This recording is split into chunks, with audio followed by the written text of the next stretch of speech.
Transmitiendo desde una cueva en mitad de la selva, Emilio Sánchez. Esto es Verum Viniza. Se encuentra escuchando el programa Reflexiones.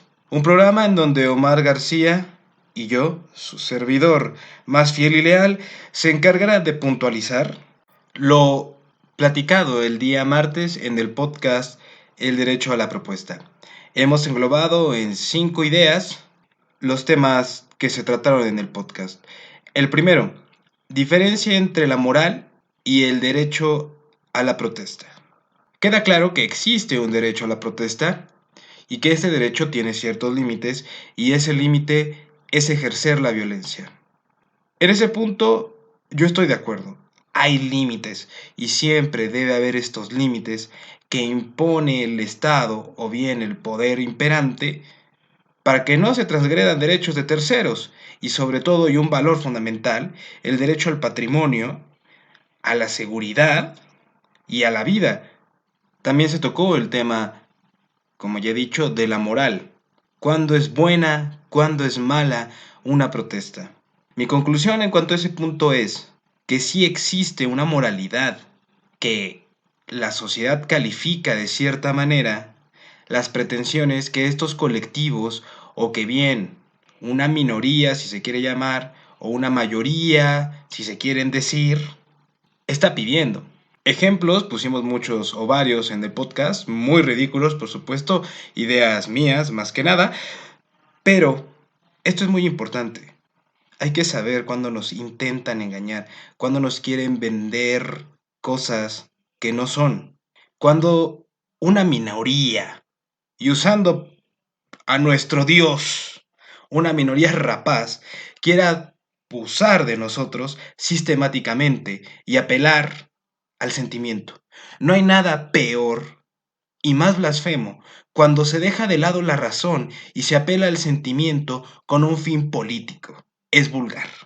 Porque entonces se deja de tener activistas y se comienza a tener fieles que creen indudablemente que el gran supremo líder, Dios azteca, gran jaguar, nos va a sacar de todos nuestros problemas. Cosa que evidentemente no es cierta. El esfuerzo por superarse y por mejorar es de todos. Y los frutos a recoger deben ser de todos. No de fifís, no de chairos, no de izquierdas, no de derecha, de todos. Y hay que convivir con ideas contrarias constantemente. Por eso creo firmemente que las protestas sí tienen dentro de ellas una moralidad, no solo la del tercero, sino hacia adentro.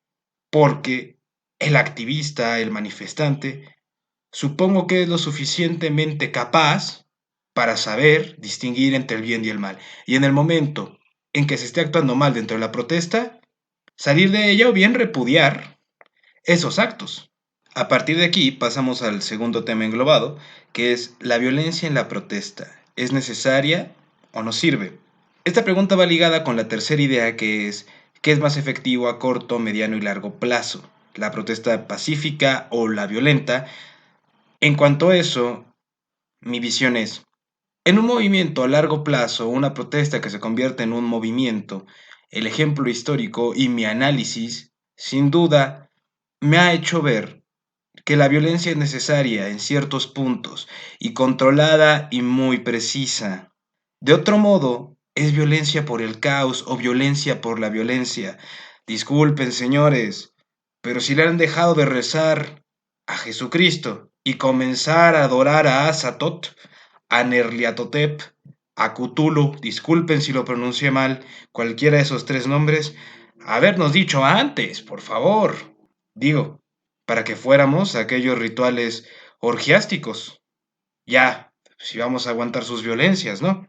Ahora, ya lo he dicho, desde mi punto de vista, la violencia en una protesta que se va a convertir en un movimiento a largo plazo sirve en puntos puntuales. ¿Por qué? Porque hay que demostrar la fuerza del movimiento. Generalmente estos movimientos son contra sistema o son contra el gobierno. Esto quiere decir que hay un tira y daca. El gobierno muestra su fuerza, reprimiendo, violentando o provocando, y el movimiento en consecuencia de esa violencia debe contestar con fuerza, o bien también provocar. si se está buscando un fin a largo plazo. De inicio, no lo creo.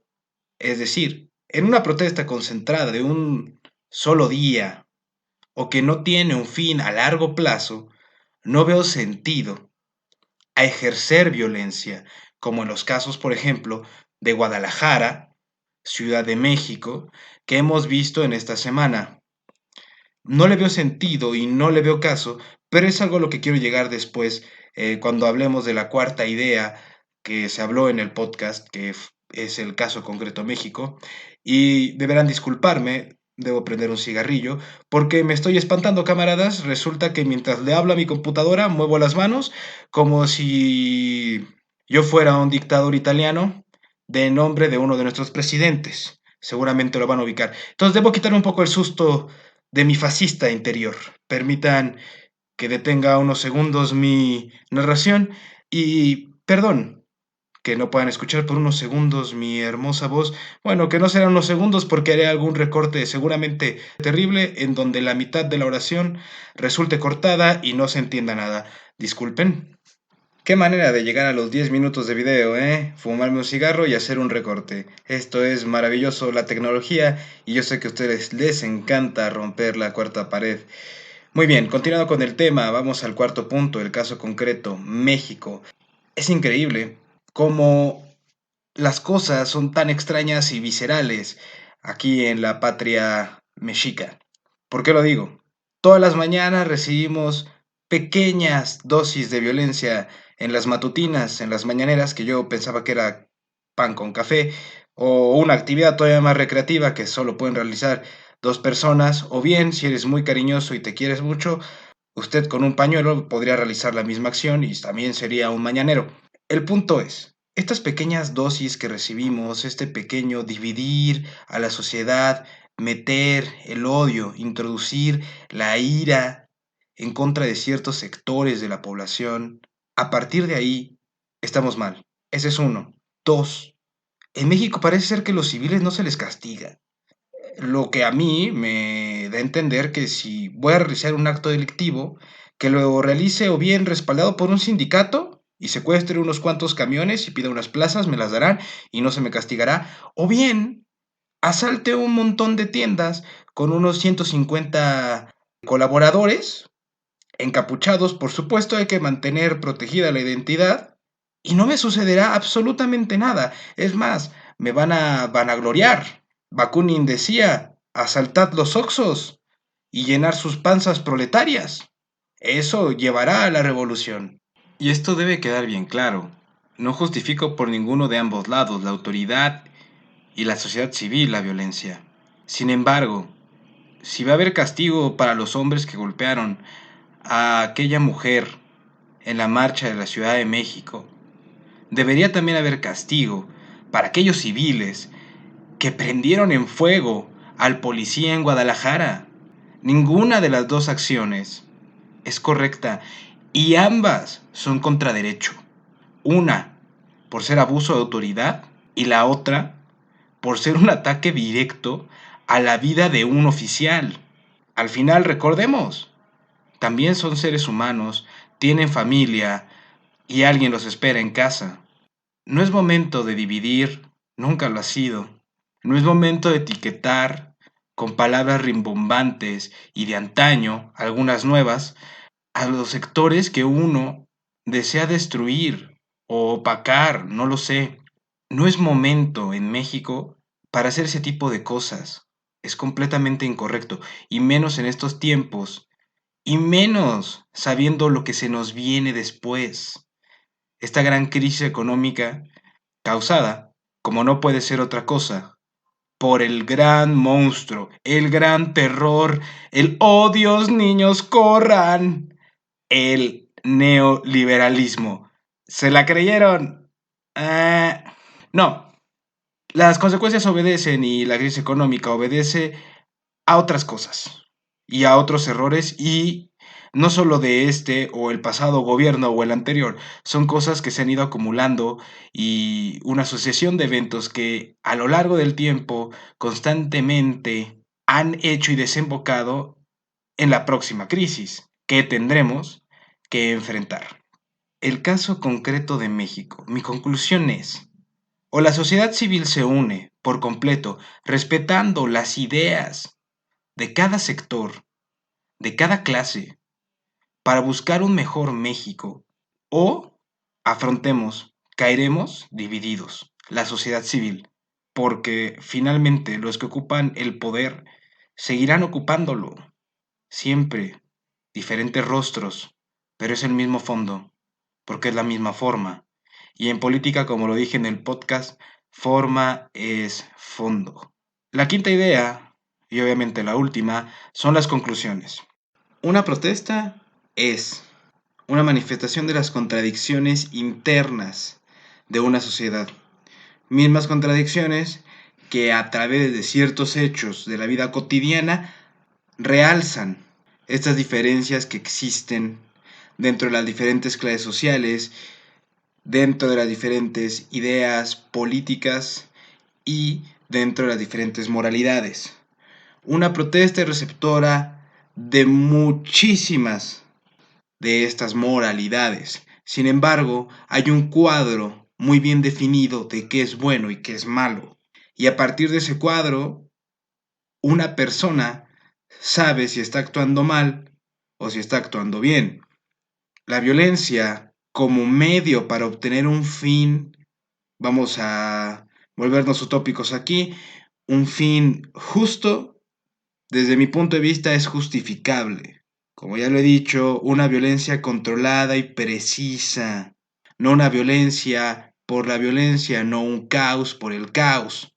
A corto, mediano y largo plazo, si esta protesta comienza a formarse como un movimiento, yo insisto, la violencia sí funciona, porque es un tira y daca. ¿Quién tiene más fuerza? ¿La sociedad civil o el colectivo o el sector que está en contra del acto de autoridad realizado o aplicado por el gobierno sistema imperante? Y hay que resolver eso. Es una batalla de box tremenda en donde se van a soltar los golpes. Va a haber heridos, va a haber colaterales quizá, toco madera, deseemos que no, pero la violencia sí funciona. Caso concreto México. Vivimos en un país de verdad surrealista que se contradice a sí mismo una y otra vez. Es momento de crear una sociedad civil fuerte. Sociedad civil que empezó en el 85, por lo menos aquí en la Ciudad de México. Sociedad civil que debe fortalecer las instituciones que nosotros hemos creado, porque no fue el Estado, fuimos nosotros, la sociedad civil, quien ha creado las instituciones que hasta el día de hoy perduran y que son nuestro legado. Las instituciones, no un hombre, no un partido político, no una mujer, no un personaje.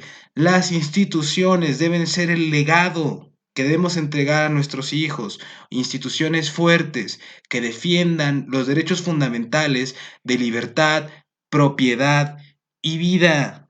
Y también, yo creo que esto lo tocaremos después en algún otro podcast, espero, este tema de los anarquistas, de quiénes son, porque yo la verdad no sabría responderlo. Y me parece muy curioso, eso es como un apunte aparte, una idea ahí flotante, ¿no? Esto fue todo por hoy. Al habla Emilio Sánchez, transmitiendo desde una cueva en mitad de la selva. El último habitante del Gulag siberiano se despide por el momento, camaradas. Que tengan una excelente semana. Esto fue Verum Vinisa Reflexiones.